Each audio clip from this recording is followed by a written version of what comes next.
ओम श्री साईराम. भागवत वाहिनी. अध्याय 25. ऋषींची करुणा. वडिलांच्या टोकदार शब्दाने शृंगीच्या कोमल हृदयाला मोठं दुःख झालं. वडिलांच्या घावाप्रमाणे किंवा हातोड्याने ठोकल्याप्रमाणे ते वाटलं. बिचारा मुलगा जास्त वेळ ते सहन करू शकला नाही. त्याने जमिनीवर पडून वडिलांचे पाय धरले. बाबा, मला क्षमा करा. माझा क्रोध अनावर झाला होता. शिवाय तो राजा स्वतःच खूप अपमानास्पदपणे, उद्धटपणे, असंबद्धपणे आणि अमानुषपणे वागला. तुमच्या झालेल्या अपमानाने मी संताप आवरू शकलो नाही. अशा अत्यंत अयोग्य पद्धतीने राजाने वागणं बरं नाही, आणि तेही इथे आश्रमात येऊन, हो की नाही?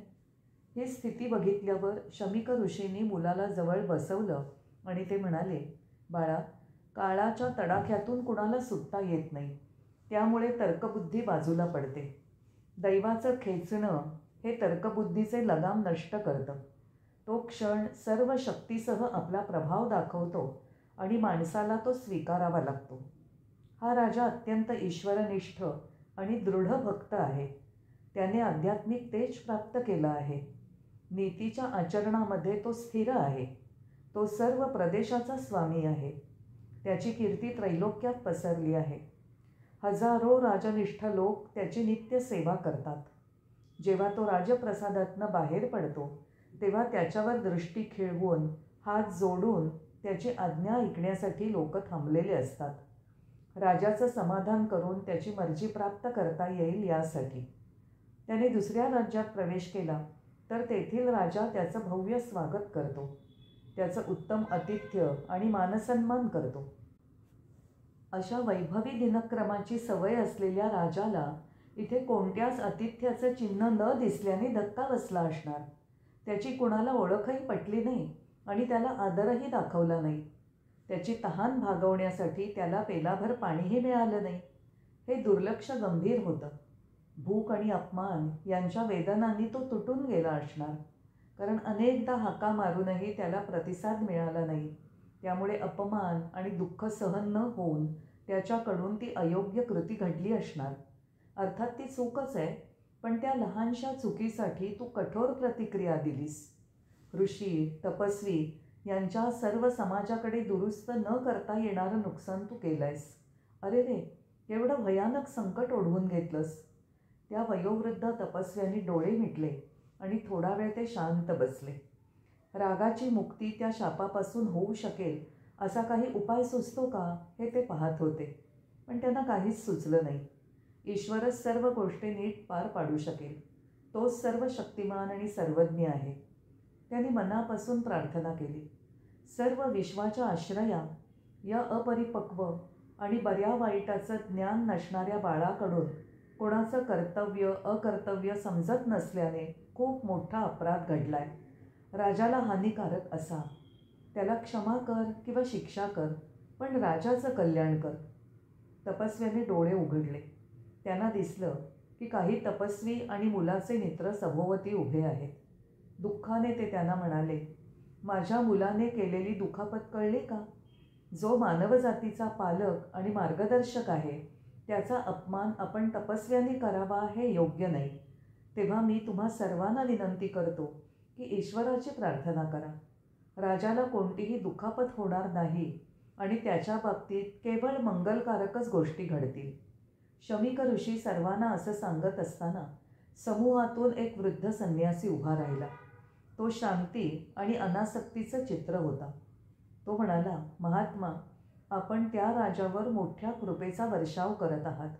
ज्याने शाप दिला तो तुमचा स्वतःचा मुलगा आहे. अर्थात तुमची आध्यात्मिक प्राप्ती ही तुमच्या मुलापेक्षा खूप उच्च आहे. त्यातून आपण काहीही प्राप्त करू शकता. मग या मुलाने राजाला दिलेल्या शापाचा इतका विचार का करता? तुम्ही शापाचा परिणाम नष्ट करू शकता, हो की नाही? त्यावर समूहातील सर्व लोक, ज्येष्ठ, तरुण सगळेच उद्गारले, हो हो, सत्य आहे. आमची विनंती ऐका आणि मुलाला क्षमा करा. राजाचं कल्याण करा आणि त्याला वाचवा. शमीक ऋषी हसले. त्यांनी डोळे मिटले. त्यांनी अंतर्दृष्टीने राजाचं भूत भविष्य बघितलं आणि त्याचा वर्तमान काळ त्या भूतभविष्याने नियंत्रित झाला आहे का ते पाहिलं. त्याला दिसलं की परीक्षित राजाला नागराजाच्या तक्षकाचा विषारी दंश होणार आहे आणि ते त्याच्या दैवात आहे. त्याला यातून वाचवणं म्हणजे ईश्वराच्या आज्ञेबाहेर जाणं आहे. राजाचं दुराचरण आणि मुलाची क्रोधाची प्रतिक्रिया हे त्याचेच सक्तीचे परिणाम आहेत. त्यांनी निष्कर्ष काढला की केवळ ईश्वरच, जो सर्व संकल्पांचा आणि प्राप्तीचा कर्ता आहे, तोच घटना बदलू शकतो. त्याच्यामध्ये काही करण्याचा प्रयत्न करणं म्हणजे अहंकाराचं प्रदर्शनच. त्यांना माहीत होतं की अहंकार हा तपस्व्यांचा भयंकर शत्रू आहे, पण तरीही आपली निर्णायक शक्ती त्याने त्या विरोधात एकवटली नव्हती आणि त्याचा पूर्ण नाश केला नव्हता. राजाच्या त्या दुर्दैवी रागाला थोडी मदत करावी असं त्यांनी ठरवलं. डोळे उघडून त्यांनी बघितलं की त्या समूहात आपला एखादा हुशार शिष्य दिसतोय का.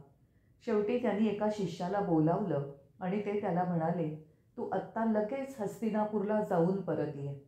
प्रवासाची तयारी झाली की पुन्हा माझ्याकडे ये. शिष्य म्हणाला, आपली आज्ञा पाळायला मी सतत तत्पर आहे. तयारी कसली करायची? मी नित्य तयारच आहे. या क्षणी देखील मी निघू शकतो. तिथे जाऊन काय करायचं ते सांगावं. असं बोलून त्याने पाया पडून आज्ञा घेतली. ऋषी आसनावरनं उठले आणि त्यांनी शिष्याला आतल्या दालनात नेलं. राजाच्या संबंधात काय करायचं याचे सर्व मुद्दे त्याला विस्ताराने सांगितले. शिष्य पाया पडला आणि राजधानीकडे निघाला. दरम्यान राजा महालात पोचला. थोड्याशा विश्रांतीनंतर तो जेव्हा जागा झाला तेव्हा ऋषींच्या बाबतीत केलेल्या चुकीची व्यापकता त्याला जाणवली. अरे रे, कोणत्या अशुद्धतेत माझं मन अडकलं होतं. ते खरोखरच केवढं जघन्य पाप होतं. एका सम्राटाने तपस्व्याचा अपमान करावा. त्याने स्वतःशीच खूप शोक केला. या अपराधाची भरपाई मी कशी करू? त्या ऋषींकडे जाऊन त्यांची क्षमा मागू का? की होणाऱ्या शिक्षेसाठी माझं मस्तक त्यांच्यापुढे झुकवू? मी आता नेमकं काय करावं? उत्तरासाठी तो स्वतःशीच झगडत राहिला. त्यानंतर त्याने बघितलं की एक रक्षक दारात शांतपणे हात जोडून उभा आहे. त्याला त्याने येण्याचं कारण विचारलं. तो रक्षक म्हणाला, आश्रमातील ऋषींचा एक शिष्य आला आहे आणि बोलण्यासाठी थांबला आहे. त्याने सांगितलं की शमीक ऋषींनी त्याला पाठवलं आहे. त्याचा निरोप अतिशय तातडीचा आणि महत्त्वाचा आहे. तो खूप घाईत आहे. मी राजाज्ञेची वाट पाहत आहे. हे शब्द कानी पडताच ज्या चमेलीच्या फुलांच्या शय्येवर तो पहुडला होता ती भयानक जिव्हा असलेल्या, फुत्कार सोडणाऱ्या, रिंगण धरलेल्या सापांच्या शय्येसारखी भासू लागली. त्याने रक्षकाला जवळ बोलावलं आणि आश्रमातून आलेल्या त्या तरुणाबद्दल प्रश्नामागून प्रश्न विचारले. तो कसा आहे? तो दुःखी आहे किंवा रागीट दिसतो का? किंवा तो आनंदाने फुललेला आणि समतोल वाटतोय? रक्षकाने उत्तर दिलं, राजा, तो भेटीला आलेला ऋषीपुत्र हा अतिशय शांत आहे. राजाचा विजय असो असे शब्द तो वारंवार उच्चारत आहे. आमच्या महाराजांचा विजय असो. त्याच्यामध्ये क्रोधाच्या आणि कोणत्याही भावनेचा अंशही दिसत नाही. हे ऐकून राजा थोडा स्वस्थ झाला. त्या शिष्याने विचारलेल्या प्रश्नांना काय उत्तरं द्यावी याचा विचार करू लागला. रक्षक म्हणाला, त्याला सांगितलं की राजा अरण्यात गेला होता, तो आत्ताच परत आला आहे आणि थोडा वेळ विश्रांती घेत आहे. कृपया थोडं थांबावं. त्याची विश्रांती संपल्याबरोबर त्याला निरोप सांगू. राजाने विचारलं. त्यावर त्याने काय उत्तर दिलं? रक्षक म्हणाला, महाराज, त्या तरुणाला शक्यतो लवकर आपल्याला भेटायचं आहे. त्याला काही तातडीचा निरोप सांगायचा आहे. त्याचे गुरुजी त्याची वाट पाहत बसले आहेत. जेवढं लवकर भेटाल तेवढं बरं. तो सर्व वेळ स्वतःशीच हे बोलत होता. राजाच्या ते हिताचं आहे. त्याचं रक्षण होवो, त्याला वैभव लाभो. त्याला मी उच्चासन दिलं आणि त्यावर बसायला सांगितलं, पण त्याने स्वीकारलं नाही. तो दारातच उभा राहिला. तो वेळ मोजत आहे. राजाच्या डोळ्यातून आनंदाश्रू बाहेर पडले. ते पुसत त्याने राजवेश, राजचिन्ह न घालता, पादत्राणही न घालता किंवा उत्तरीयही न घेता दरवाजाकडे धाव घेतली. त्याने ऋषीपुत्राच्या पायांना वंदन केलं. त्याचे हात हातात घेतले आणि त्याला घेऊन तो अंतर्गृहात गेला. तिथे त्याला उच्चासनावर बसवलं आणि स्वतः जमिनीवर बसला. त्याला प्रवासाचं कारण विचारलं. तो शिष्य म्हणाला, राजा, माझे गुरुजी शमीक ऋषी यांनी तुझ्यासाठी विशेष आशीर्वाद दिले आहेत. तुला काही विशेष गोष्टी सांगाव्यात यासाठी त्यांनी मला पाठवलंय. त्याला अश्रू अनावर झाले. ते पाहून राजा उद्गारला, ठीक आहे, लवकर सांग. मी जर काही करायचं असेल तर लवकर सांग. माझ्या जबाबदाऱ्या पूर्ण करण्यासाठी मी माझं आयुष्य द्यायलाही तयार आहे. माझ्या राज्याला काही धोका आहे का? काही सुरक्षा व्यवस्था करायची आहे का? त्याच्या रक्षणासाठी मी कशाचाही त्याग करायला तयार आहे. तो संदेश घेऊन आलेला शिष्य म्हणाला, राजा, तुझ्या राज्याला किंवा आश्रमालाही कोणता धोका नाही. त्यांना कोणतंही भय नाही. ज्याला संकट भयभीत करीत आहेत अशी व्यक्ती तूच आहेस. त्याने ही सूचना देताच राजा आनंदाने उद्गारला, मग तर माझ्यावर कृपाच झाली. माझे प्रजाजन आणि तपसाधनेत मान असलेले तपस्वी सुरक्षित असतील तर माझ्या बाबतीत काही घडलं तरी मला चिंता नाही. त्यांना शांती आणि वैभव मिळावं यासाठीच तर हा माझा श्वासोच्छ्वास आहे. थोडा वेळ शांत राहून राजाने विचारलं, तुझ्या गुरूंना मला जे काही सांगायचं आहे ते आता सांग. त्याने उत्तर दिलं, अज्ञानातून एक दुःखद चूक घडल्याबद्दल माझ्या गुरूंना वाईट वाटत आहे. मला पाठवण्याचं ते मुख्य कारण आहे. हे ऐकल्यावर परीक्षित खूप अस्वस्थ झाला. त्याने विचारलं, कोणत्या चुकीबद्दल तू बोलतोयस? ती चूक कोणी केली? मला सगळं काही सांग. जय साईराम.